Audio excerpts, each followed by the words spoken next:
ناظرین، حج جو ہے وہ ایک ایسی عبادت ہے کہ جس میں آپ کی مالی قربانی بھی موجود ہے، آپ کی جانی قربانی بھی موجود ہے۔ قربانی جب آپ جانور کی کرتے ہیں تو وہ علامتی اظہار ہوتا ہے آپ کی جان کی قربانی کا، اور اس کے ساتھ ساتھ آپ کی جسمانی مشقت بھی اس میں شامل ہوتی ہے۔ اسی وجہ سے نبی اکرم صلی اللہ علیہ وآلہ وسلم کے ارشاد کے مطابق یہ جو حج کی عبادت ہے، یہ ہر اس مسلمان پر جس کے پاس استطاعت موجود ہو، مالی طور پر بھی اور جانی طور پر بھی، اس کے اوپر یہ عبادت زندگی میں ایک مرتبہ فرض ہے۔ اور نبی اکرم صلی اللہ علیہ وآلہ وسلم ہی کے دوسرے فرمان کے مطابق کہ اگر کوئی شخص استطاعت رکھنے کے باوجود حج نہ کرے تو اللہ اس سے بے نیاز ہے کہ چاہے وہ یہودی ہو کر مرے یا نصرانی ہو کر مرے۔ یہ ایک بہت بڑی تنبیہ ہے نبی اکرم صلی اللہ علیہ وآلہ وسلم کی جانب سے، اور اس تنبیہ سے حج کی عبادت کی اہمیت کا بھی اندازہ ہوتا ہے۔ یہ جو حج کی عبادت ہے، اس کے جو مناسک ہیں اس کو میں مختصراً پہلے بیان کر دوں۔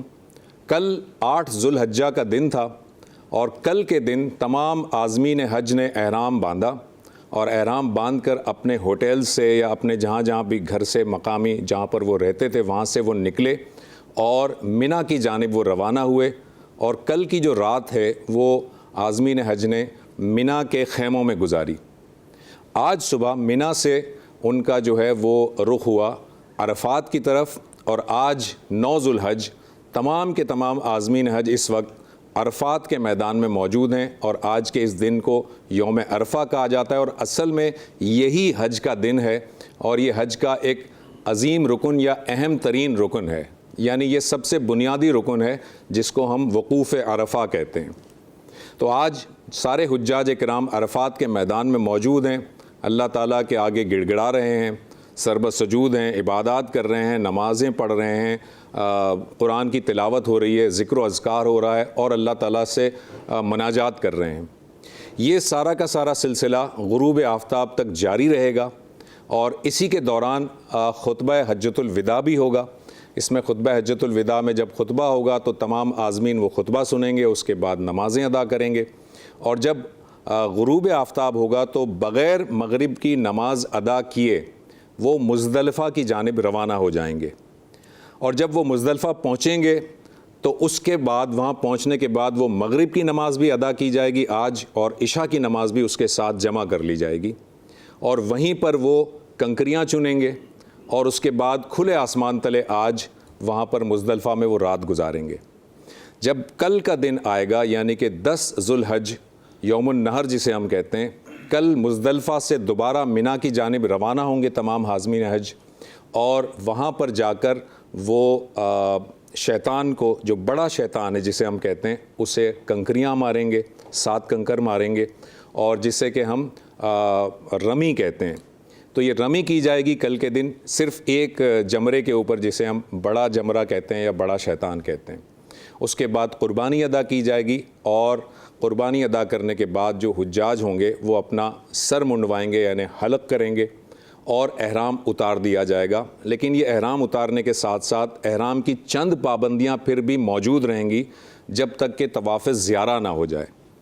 اس کے بعد جب قربانی ہو جائے گی، احرام اتار دیا جائے گا، تو تمام عازمین جو ہے وہ طواف زیارہ کریں گے، اور طواف زیارہ کرنے کے لیے حرم کی طرف روانہ ہوں گے، یعنی بیت الحرام کی جو مسجد ہے وہاں جا کر طواف زیارہ کیا جائے گا۔ طواف زیارہ کے بعد دوبارہ رات گزارنے کے لیے پھر منا کی طرف آئیں گے، اور منا میں یہ جو 10 ذو الحجہ والی جو رات ہے وہ وہاں گزاری جائے گی۔ دوسرے دن صبح 11 ذو الحج کو پھر تینوں جمرات پر رمی کی جائے گی، اور دوبارہ سے منا میں ہی قیام کیا جائے گا۔ پھر 12 ذو الحجہ کو پھر تینوں جمرات پر رمی کی جائے گی، اور 12 ذو الحجہ کو اگر آپ غروب آفتاب سے پہلے آپ نے منا چھوڑ دیا تو آپ وہاں سے نکل جائیں گے اور آپ کا حج مکمل ہو گیا۔ لیکن اگر آپ غروب آفتاب سے پہلے منا نہ چھوڑ سکے تو پھر 13ویں ذو الحج کو بھی آپ کو وہاں پر رہنا ہوگا، اور تینوں جمرات کی رمی کر کے آپ وہاں سے نکلیں گے، اور یہ حج مکمل ہو جائے گا۔ یہ میں نے مناسک آپ کے سامنے مختصراً بیان کی ہے، انہی کی تفصیلات اب ہم اپنے علماء کرام سے پوچھیں گے بھی۔ میرے ساتھ اس وقت دائیں جانب پہ تشریف رکھتے ہیں جناب مفتی نوید عباس صاحب۔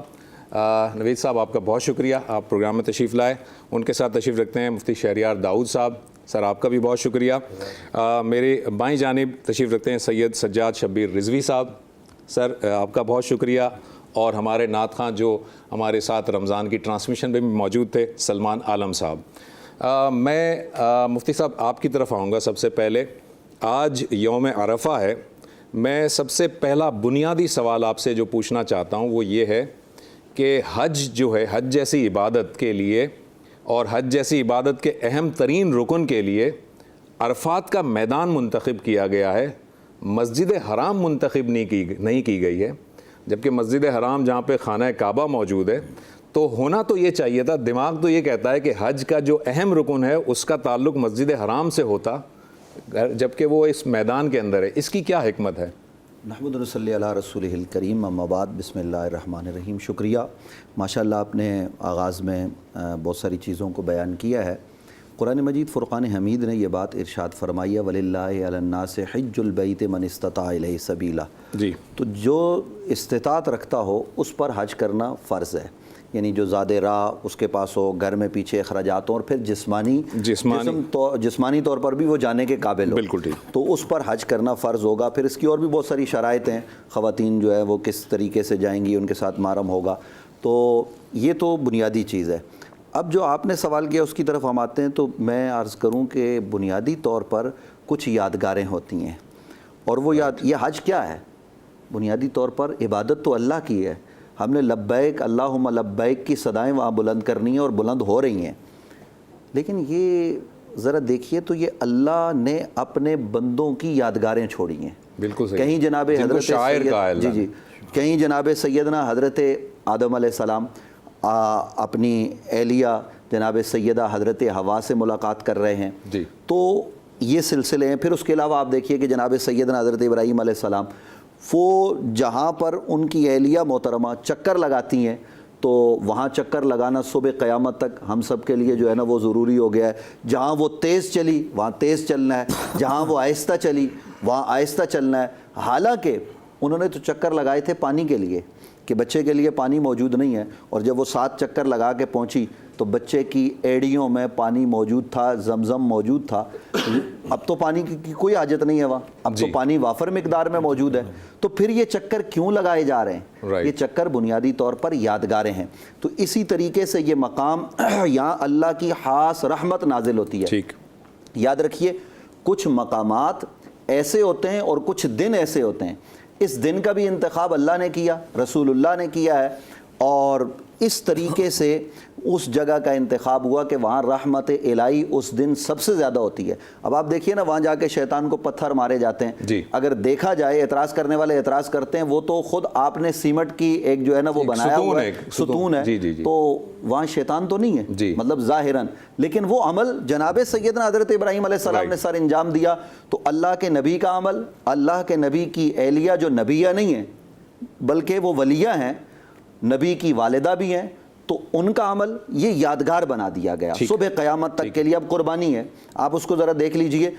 قرآن مجید فرقان حمید نے ان جانوروں کی عظمت کو بیان کیا ہے جو نشان زدہ ہو جائیں، پھر ان کے ساتھ معاملات دوسرے ہیں. عام جانوروں کی طرح آپ ان کے ساتھ معاملہ نہیں کر سکتے. وہ عزت والے، وہ شرف والے، بلکہ وہ اللہ کے شعار میں سے ہو جاتے ہیں. تو اتنی عظمتیں یہ کیوں ہیں؟ حالانکہ قربانی تو جناب ابراہیم علیہ السلام نے اپنے بیٹے کو لٹایا تھا نا. قرآن مجید فرقان حمید نے جو کہا کہ فلما بلغ معه السعي قال يا بني اني ارى في المنام اني اذبحك فانظر ماذا ترى قال يا ابت افعل ما تؤمر ستجدني ان شاء الله من الصابرين. وہ معاملہ تو ہو گیا کہ اس کی جگہ پر جنت سے جو ہے نا وہ گیا، مینڈا ذبح ہو گیا. لیکن اب اس یادگار کو ہم نے صبح قیامت تک قائم رکھنا ہے. وہاں پہ بھی قربانی ہوتی ہے اور روئے زمین پر ہر جگہ جہاں مسلمان بستے ہیں وہ قربانی کرتے ہیں. تو زبیر بھائی گزارش یہ ہے کہ ان جگہوں پر جب بندہ جاتا ہے نا تو اللہ کی رحمت زیادہ وہاں پر نازل ہو رہی ہوتی ہے. اور یہی وجہ ہے کہ حج کیا ہے، اس کا جو زاد راہ ہے وہ کیا ہے. آپ کے پاس زاد راہ پیسوں کی صورت میں، کھانے پینے کی صورت میں ہونا چاہیے، لیکن رب نے کیا کہا؟ وہ تقوی ہے. اور آپ ایک لباس میں یعنی کفن میں گویا آپ ہیں، وہ آخرت کی یاد دلاتا ہے. اور وہ مقام دیکھیے ذرا کھلا ہے تو وہاں آپ کو ایک کیفیت لگتی ہے کہ جیسے ہم یہاں جمع ہے نا، کل میدان معاشر میں بھی ہم نے رب کے حضور جمع ہونا ہے اور جمع ہو کر جواب دینا ہے.